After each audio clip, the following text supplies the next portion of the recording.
Originally, we were going to shoot the entire film in Miami because that's where the story takes place. We scouted locations in Florida, and we were going to shoot the movie in Florida. But then the Cuban community became so outraged at how we were representing them, they basically ran us out of town. There was an element of the Cuban community that were convinced that this was a Castro-financed film, which was obviously not true. I mean, Castro had nothing to do with this film. We were doing a gangster film. We were doing a theatrical film, an operatic theatrical film.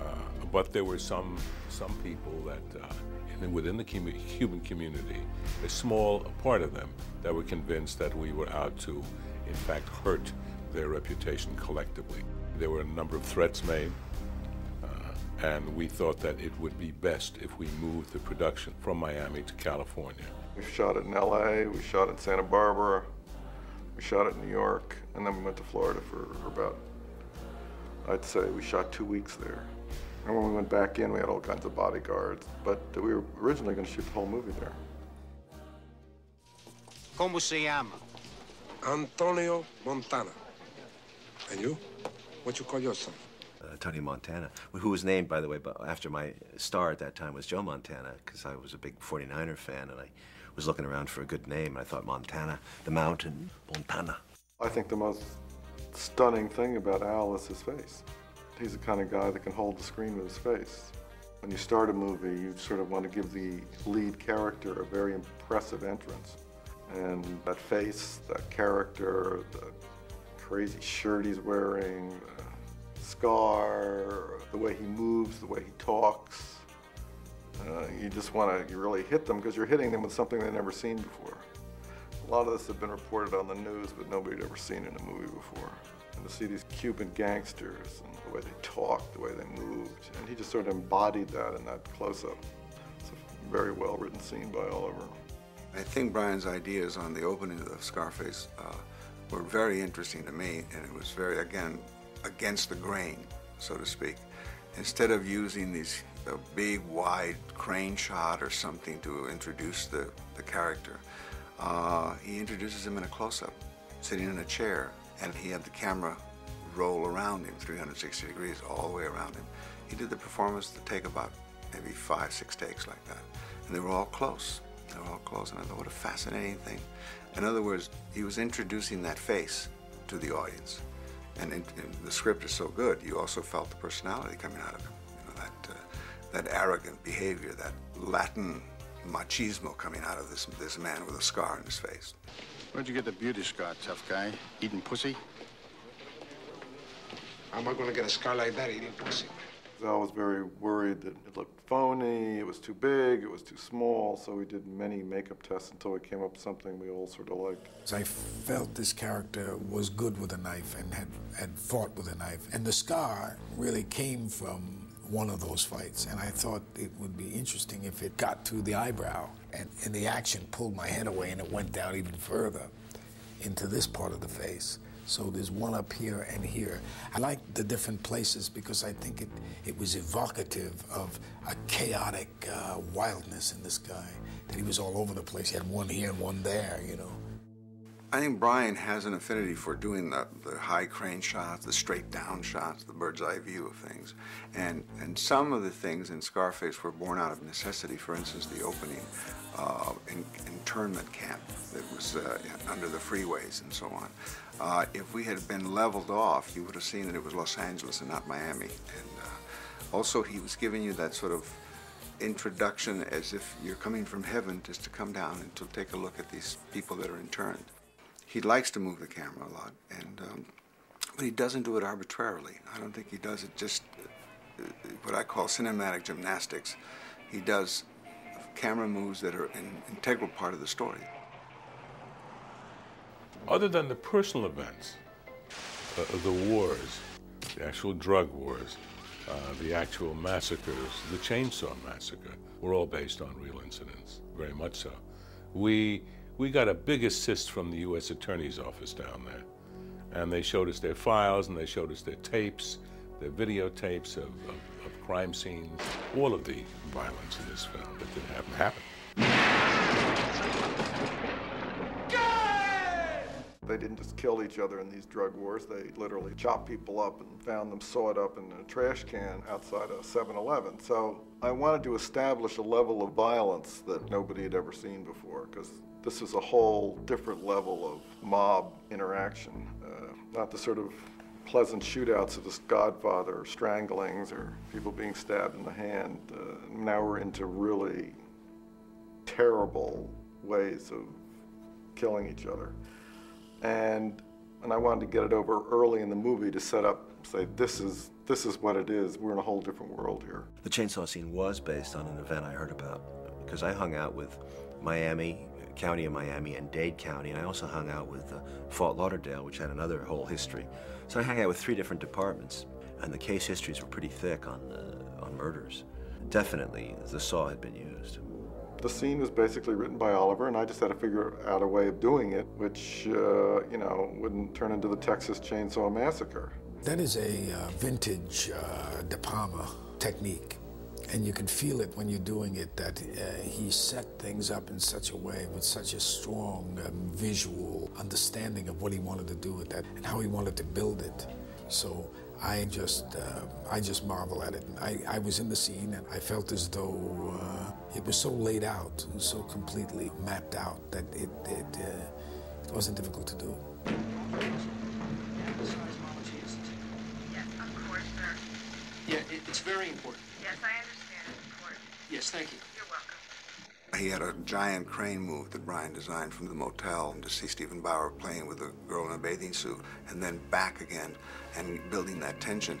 And that sweeping moves, I call those director's points of view, as if I voyeuristically, if I could do that, I'd fly up and look through the window. I couldn't see, I'd come down and fly down. So to me, that's the feeling that he was giving me.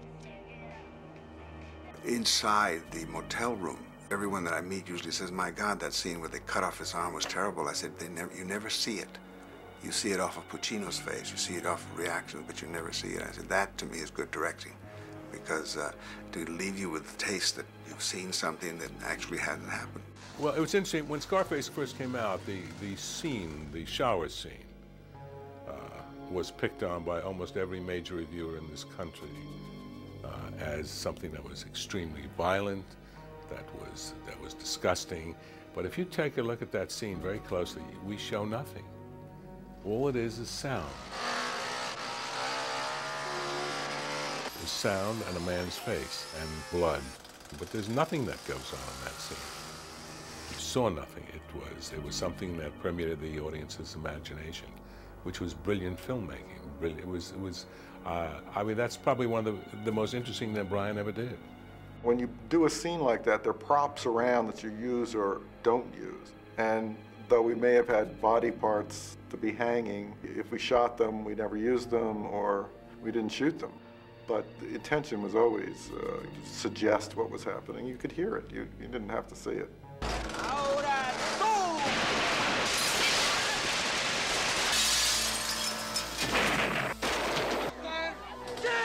You want to set up the world these guys are in, and once you set up a terrifically violent scene early in a movie, you don't really have to do much more after that. I expected Brian to give us his elaborate details of how he wanted the picture to look and what he wanted to work with. And all he said is, John, I want you to give me the most beautiful pictures, and I'm going to put violence inside. The movie was supposed to be shocking. It's a shocking world, and these are like gangsters you've never seen before. Well, it was shot in a couple of parts. We hung F. Murray from a crane, basically.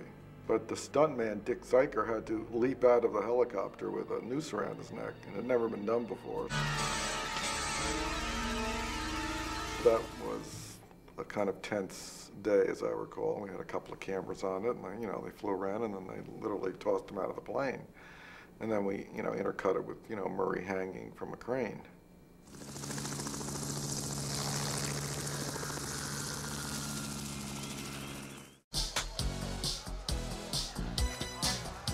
I want to do a kind of high-tech, neon, acrylic, vibrant pastels instead of your usual dark film noir, because you looked at South Florida and this is what it was all about. These guys dressed in white, not black, and Scarfiati came up with a whole great look for the movie, and he was just a genius.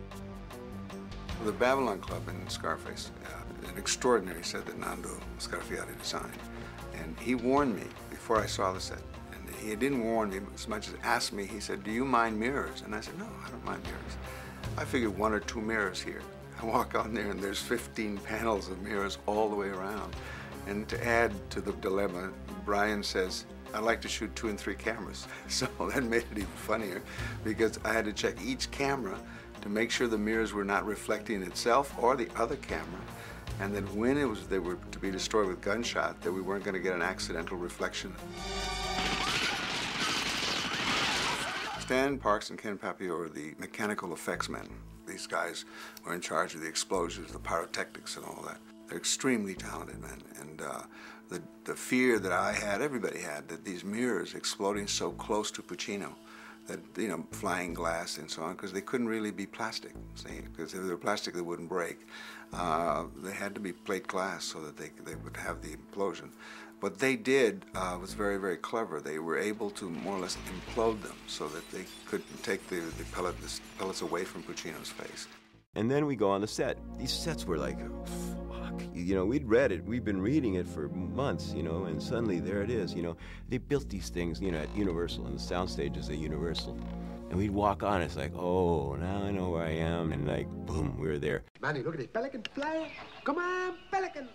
The humor was a part of what I thought right from the start would be necessary in order to get this guy so that you could laugh at him also, because if not, it was just going to be a one-way street.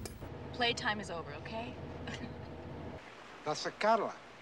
It looks like somebody's nightmare. You needed to find those odd things, those twists, those ironies, to give the character some intelligence too, you know, so that there was something else going on also. Otherwise, it would be too blunt and too hard to take, I think. What the fuck was that? What you just did? That's it. That's what you do. That is disgusting. Watch. Ooh, look at that fucking thing. That looks like a lizard. Like a bug coming out of your mouth. Oliver said, in the scene, you do this thing, you know, have you ever done that? And I said, do that? And he goes, it's this thing. I saw this guy in Miami do this thing, you know, with a tongue. And I said, you saw somebody do that? He goes, yeah. And I go, yeah, what? And he probably got slapped. He goes, that's what happens. You get slapped.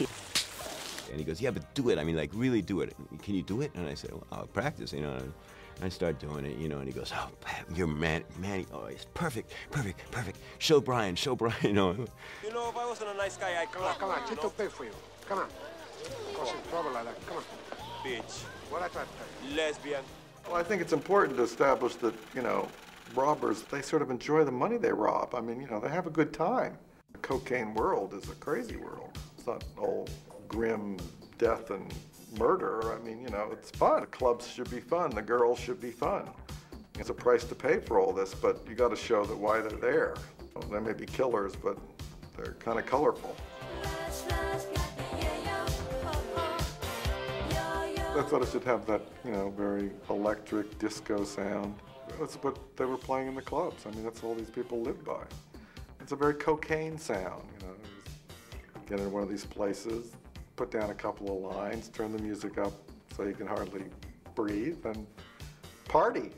Tony gets the American dream, but it's hollow because there's nothing going on spiritually. He can't love. He can't love Michelle Pfeiffer. He can't reach across. He can't connect. I have Nick, the pig, as a friend. What kind of life is that? Can you see what we're becoming to? All he can love is his sister, his blood, but his ability to imagine a form of love outside himself is gone by the materialism that surrounds him, is destroyed by it.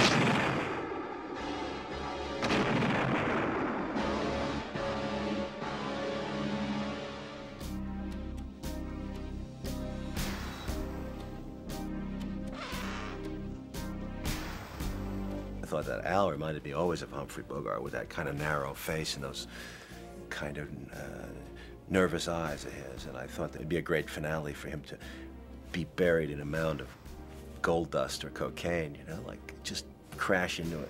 The cocaine that Al snorted was real.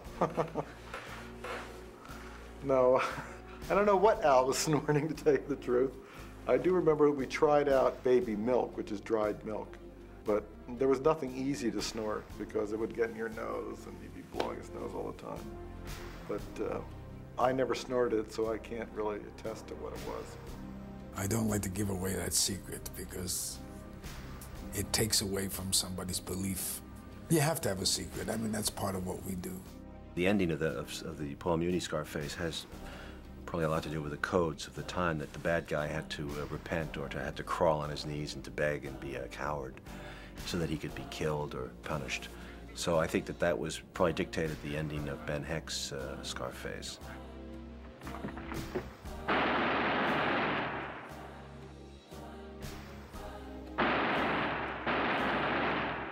I think it was more interesting to let Al Pacino, Tony Montana, destroy himself, to bring himself down, which seemed to be the case if you study the history, the profiles of the drug lords. You will see a pattern.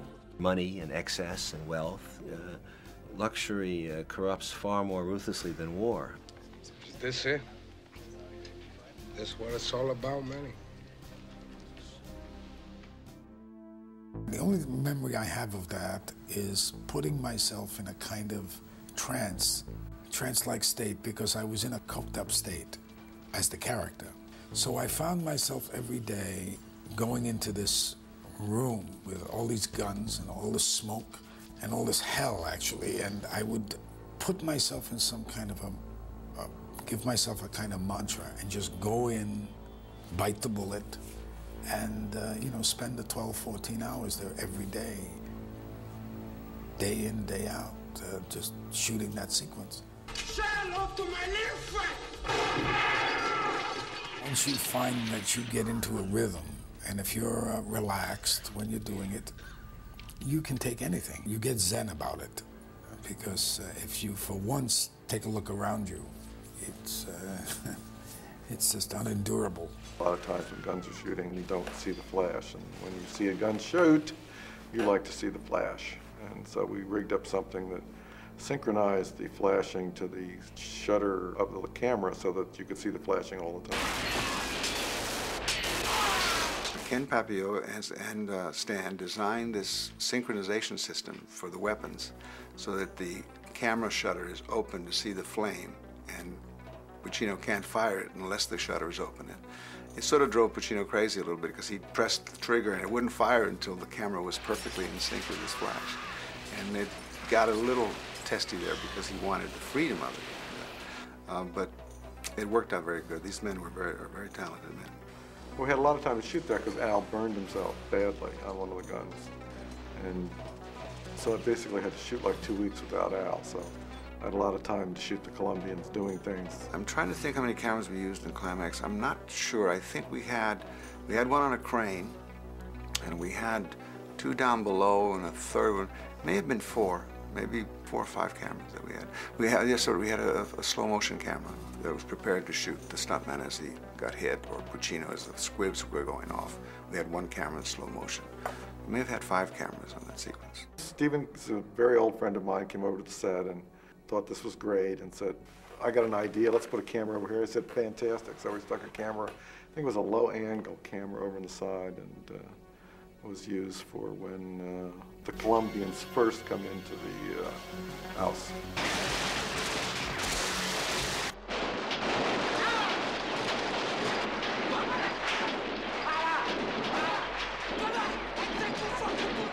It probably took more than half a day just to line up exactly where the cameras were going to go.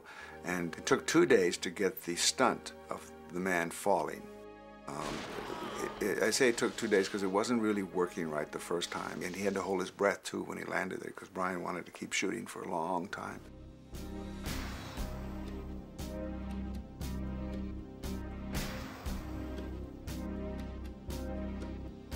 I thought it was very important that we dedicate the movie to Howard Hawks and Ben Heck, because that was always the inspiration for it.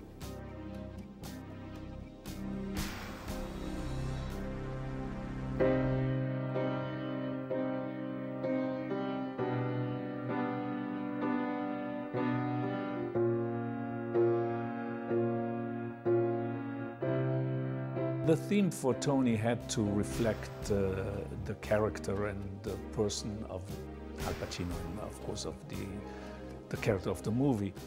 And it has to be a little dangerous, a little suspenseful, but a little deep too. And I think it reflects quite well that atmosphere which was at that time in Miami with all the crime and all that stuff. Giorgio Moroder had done a very good score for Paul Schrader in The American Gigolo.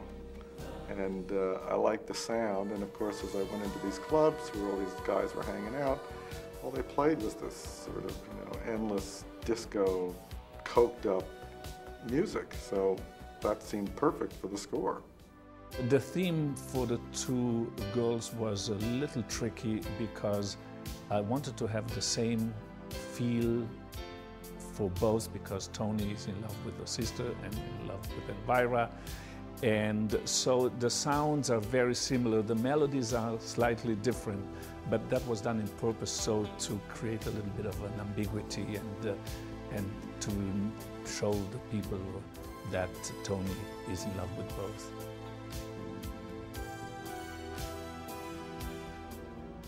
The gentleman that was head of the MPAA at that point had a very strong negative feeling about this film in terms of its violence and in terms of its language.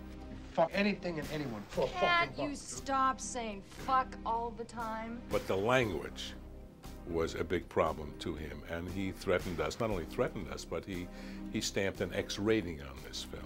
We discussed what they thought was bothering them, and then I made an adjustment and I sent it back to them a second time. They gave us an X again. Then I cut it back a third time, and they were sort of fixated on how many gun hits were in The Clown.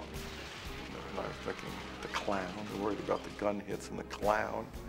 So this is the third time I sent it back, and they still gave us an X. And the studio, of course, was saying to me, solve this.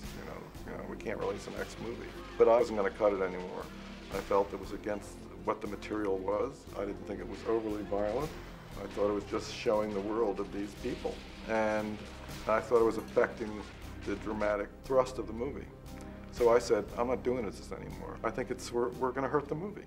And then I basically got on the phone and I called some of my reporter friends nobody knew about.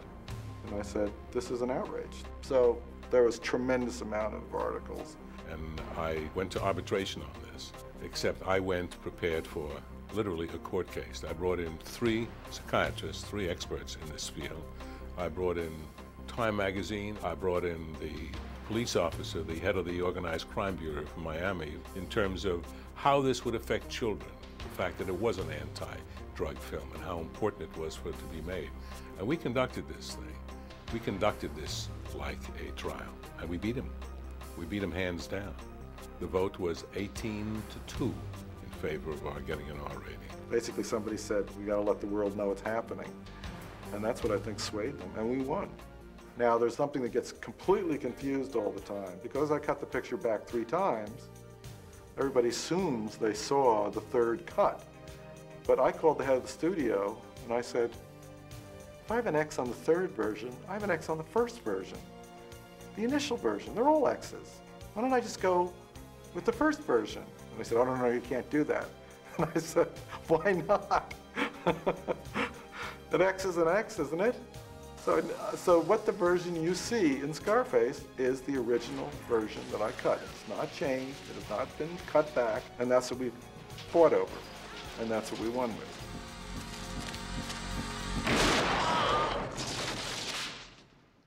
When I first saw the movie, I thought that Brian had achieved that operatic style. I thought it would be controversial, though.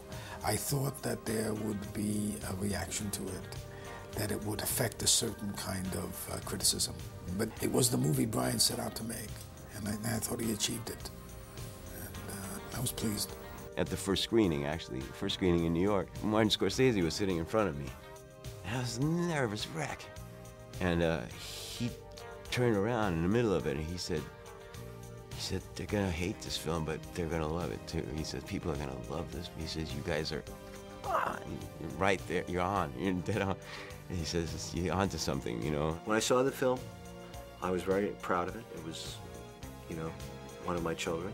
I'd go on the New York subways and I'd hear dialogue from the picture. I knew that it hit a nerve. When Scarface was reviewed and released, we did very well business-wise, but review-wise, we did terribly. There wasn't a major reviewer in this country, with the exception of Vincent Canby, the New York Times, who thought this wasn't garbage. Now, these same reviewers have pointed to Scarface as the consummate gangster film, as the landmark gangster film. Tony Montana was a product of his time. He came here not to blow up banks and not to go into the cocaine business, but this is what was available to him. As many poor people that come to the States, there's nothing open for them, especially somebody like Tony Montana, who had a bit of a criminal background, and he didn't know where to go. So, like many others, he fell within this criminal groove. But he was a heroic figure. He was a man that had integrity. He was a man that climbed very quickly based upon his intelligence and his toughness to become a king of industry, if you would. His industry just happened to be cocaine and was illegal, but he was a dynamic character. He was certainly an exciting character. He was a romantic character. He was all the things that a good gangster film should be in terms of the leading man. It is one of my favorite films. I felt that what I started out tried to do with that character, make that character in a way, and this sounds strange, I know, but I picked the 2 dimensions, not 3 dimensions for this character. This side and that side. And I went with, you know, sort of tried to go with the glow, you know, and say, this is it, this is what you see. And I didn't try to go into another area with it. And so I felt, in terms of that, I might have succeeded. And I'm very proud of my collaborators. They're all great artists. Oliver and Al, and Michelle. I mean, if you go down the whole list. And Bregman. I mean, Bregman was a really fine producer and held this sort of group together. So in a sort of traditional Hollywood way, where you have a great producer and a great actor and a great director and a great screenwriter, I think we made a really great movie. And everybody did the best they could in a very controversial material. And we got our heads handed to us at the time, because the movie was, you know, sort of scandalized everybody. But in retrospect, when you look it back, you say, this is really good. Me, I want what's coming to me. Oh, well, what's coming to you, Tony? The world, Chico. And everything in it. Oh, man.